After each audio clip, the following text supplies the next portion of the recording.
It's good to be back here for another session of $5 in the World. I took 4 weeks off, 2 weeks because of family get-togethers, and one of them was an opportunity to talk to my siblings about mom and dad and other parts of our lives growing up that they experienced that I didn't.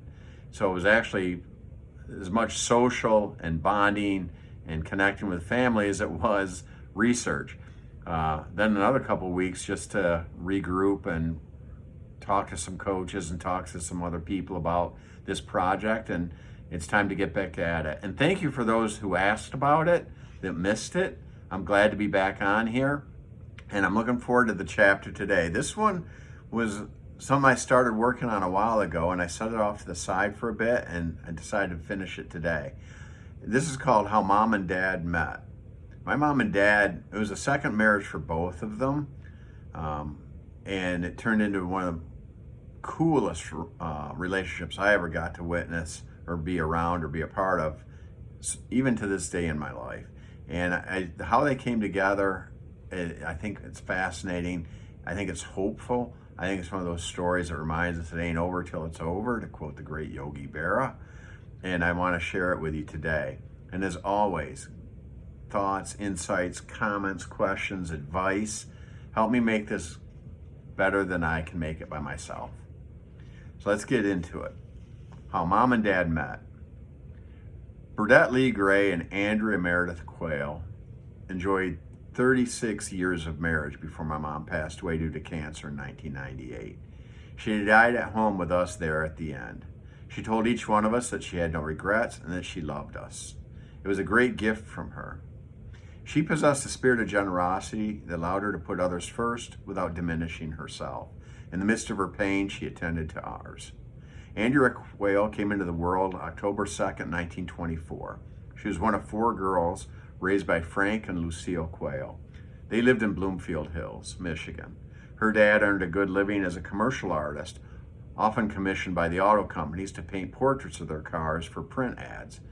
Lucille took care of the family, taught the girls manners, and loved to play the piano. As a young girl, Lucille had earned money playing the piano at the local movie theaters, providing the music for the silent movies in those days. My mom was not the natural storyteller that Dad was, and so we lacked the depth of knowledge of her childhood that we have of my dad's. We know she loved her parents and her sisters. They would retire to the den every day before dinner for the cocktail hour and talk about their day. They would take trips to a cottage in the summer and visit Florida in the winter. They had what could be described as a genteel life. When the Great Depression hit, the Quayles felt its effects too. They needed to downsize, and to their credit, weathered those changes intact. Mom graduated from high school just as World War II kicked off for the U.S. Her first love, the man she thought she would marry, was killed in action very early in the conflict. Much like for so many others, the war's impact was up close and personal. My dad's younger brother, my namesake, Billy, was killed in action in the European theater in 1945. After grieving the loss of her guy, Mom met another man named Richard Barker. They were married and they made do, but Richard struggled with the routine demands of life. His budget and his taste did not align well. They did have 2 children. The firstborn is Rick, and our sister came along 5 years later, Leslie. Along the way, Mom also had 2 other children that did not live for very long. For a variety of reasons, the marriage ended in divorce after about 15 years. Mom moved back home with Leslie, while Rick stayed with Richard. Dad first married a woman named Bonnie. This would have been before the war started. Life was very tough at times. Dad worked a variety of jobs, sawing hogs at a meat packing plant, selling meat from a meat truck for that company to area stores, drove a dump truck for a construction company. These were jobs for survival as much as anything else. He learned a lot along the way, especially about hard work and selling. They couldn't have children together, but Dad did adopt her son, Ron. During the war, they lived in Lansing, Michigan. It was here that their life began to stabilize a bit. Dad took a job driving a cab. He told us it was probably his favorite job, not because it paid the best, but it had variety, cash at the end of each day, and freedom of movement. He learned about politics when he joined the union and won a position in the leadership. He learned you could get paid better for what you knew than how hard you physically worked.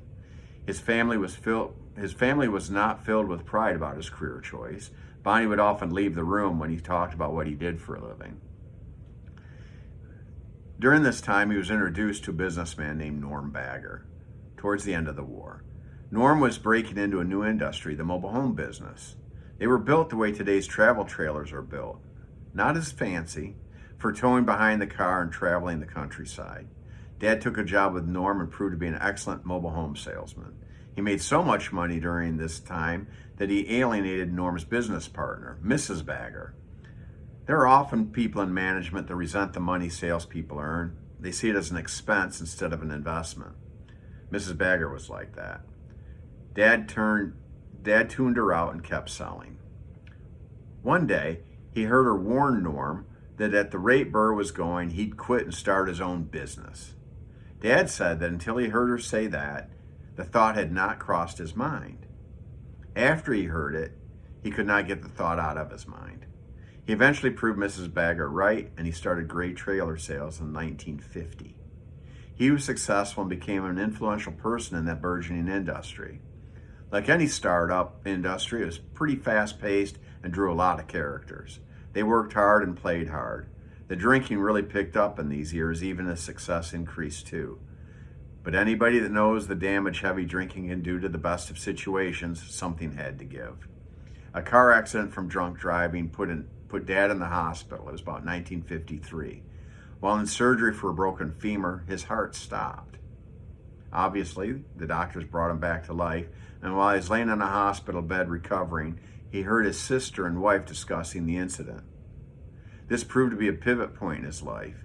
He resolved to give up the fifth-a-day drinking habit along with his 3-packs-a-day smoking habit. The resolve held, and he never used either substance again for the rest of his life. His dad joked years later that if he had known a broken leg was the way to get Burr's attention, he would have broken the damn thing for him years ago. Dad's life changed drastically for the better. He and Bonnie had another 8 years of life together, during which Dad had the opportunity to make amends for all the previous years of drinking-related hardship. Bonnie had survived cancer, and they thought they were in the clear health-wise when a sudden heart attack took her life around 1961. Dad was devastated, and yet love and care of friends and their pastor, Ed Lewis, helped him find hope for the future. My middle name is Edward, and I'm named after that pastor. Mom was in Holly, Michigan with her parents, working at a diner. Dad was running his company and living in Benton Harbor, Michigan. A mutual acquaintance set them up on a blind date. Mom said that she knew her date could be a special guy because as she was coming down the stairs, she heard her dad and my dad laughing in the foyer. She said that while her dad, Frank, had a great sense of humor outwardly, making him laugh was not as easy. His sincere laughter captured Mom's attention. She figured anybody that could make her dad laugh like that had something going on. Dad and Mom hit it off immediately, and their courtship moved quickly. They were married at the courthouse in 1962. Mom had a ton of built-in friends and family who surrounded Dad, and they fell in love with Mom quickly. She had a lot of emotional healing to go through coming out of the divorce and separation from her son. Dad was just the person for the job. He loved Andrea wholeheartedly and made it his lifelong mission to make sure she knew that she was the number one person in his life. He loved to take her on trips, out on dates, buy her gifts, and include her in areas of the business that suited her gifts. She found herself again, her best self. Mom gave her best back to him. Their relationship blossomed and grew over the years in depth and intimacy. So they met when neither one was sure that anybody would want to be with them again. They did not know what their lives would look like. And then, as Rick said in Casablanca, fate took a hand. They came together and maxed out on the second chance each of them had been given. And the rest will be covered in other chapters. But I just wanted you to know that wherever you are at relationally, if you're in a marriage or in a committed relationship, I hope it's going great. If it's struggling, try to understand what it is and why, and spend less time worrying about what the other person's doing to make it difficult and figure out what you can do to make it better. I said in another chapter, Dad always talked about be the one who's always selling and hope the other one is too. And he meant Keep doing the things that make the other person happy. Look for opportunities to show them that you care. Give them your best self. If you're in a bad mood from work, be in a good mood by the time you get home. If you promise to do something, follow through. Finish it up. Live life at its best, especially when you're with the other person. And get to know what makes the other person happy, and do that as much as you can. Don't keep score. Trust the other person to do the same for you, and because you loved them for a reason, and you're probably right to do so. If the problems are deeper than that, then get the help that's out there. Do the soul searching. Have the hard conversations. Figure it out. Sometimes the answer is to go your separate ways, like my mom and Richard did. Sometimes you just dig deeper and hang in there, and you just find that wisdom, find that advice, find the best way to go forward. But the idea that your life is over, it'll never be there for you, you don't know that. We are not gifted knowing the future with any kind of certainty. We bring our best, keep hope alive, look for chances, take them when they come, and you could end up with the best relationship of your whole life. And it will come maybe when you least expect it. So I hope you found this story helpful. I hope you find it inspirational. I hope you find it heartwarming at the very least. And if you have any insights or comments on what I can add to it, or how I can change it, or how I can, make it better, amplify it, I'm all ears. This is a project, I'm new to this stuff, and I want to just keep doing it better and better. And I thank you for your support. And I look forward to next week when there will be another chapter of $5 in the World. That's all for now. See you next week.